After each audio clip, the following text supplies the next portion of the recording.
Federal workers, it's my understanding that the law is that they would be paid. There is some other legal analysis that's floating around. I have yet had time to dig into and read that. But it has always been the case, that is tradition, and I think it is statutory law that federal employees be paid, and that's my position. I think they should be. They should not be subjected to harm and financial dire straits because Chuck Schumer wants to play political games. With regard to paying the troops, I want everybody to listen to me very carefully. Hakeem Jeffries and the House Democrats, as Leader Scalise said so well, are clamoring to get back here and have another vote because some of them want to get on record and say they're for paying the troops. We already had that vote. It's called the CR. Every Republican and at least one Democrat had the common sense to say, of course we want the government to stay in operation. Of course we want to pay our troops and our air traffic controllers and our Border Patrol agents, TSA, and everybody else. We did have that vote. The House, I keep saying the House did its job. We did that almost 3 weeks ago. And every Democrat in the House except one voted against it. They voted that they did not want the troops to be paid. They did not want TSA agents to be paid. They did not want air traffic controllers, Border Patrol agents, and all the rest.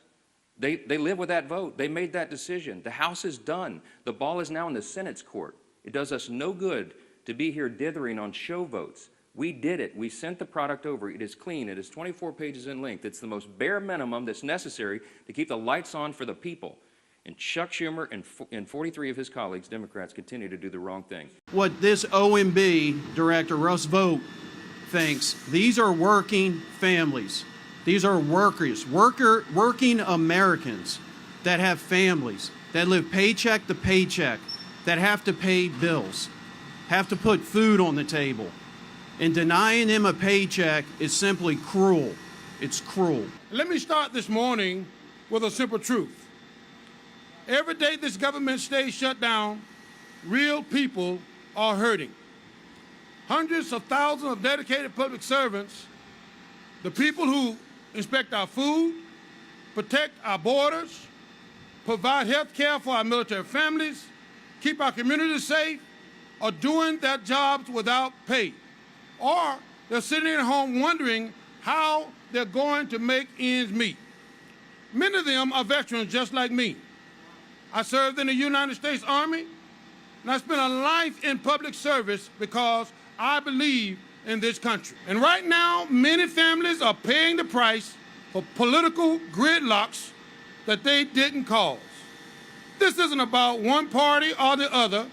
It's about real people. Hundreds of thousands of aviation workers, both federal sector and private sector, ask all day long, is it safe? We do that so the American public who travels with us can take safety and security for granted. Right now, TSA officers are coming to work, making good on their oath to the Constitution, to all of us, to keep us safe. Air traffic controllers are coming to work, making good on their oath to the country, just like they do every single day, understaffed and under-resourced by this government. They are coming to work under an increasingly unsafe scenario because in safety we know that the first rule is to remove all distractions in order to keep things safe. What could be more of a distraction than not getting a paycheck? Not knowing if you're going to be able to keep your family in your home. Not knowing if you're going to be able to buy that insulin that you need to keep your child alive. Not knowing that you're going to be able to make good on what the people who count on you and love you need you to do. We're on day 8 of the Republican health care crisis. A crisis that has been visited upon the American people for months and is causing great devastation to working class America, rural America, suburban America, small town America, the heartland of America, urban America, and black and brown communities all throughout America.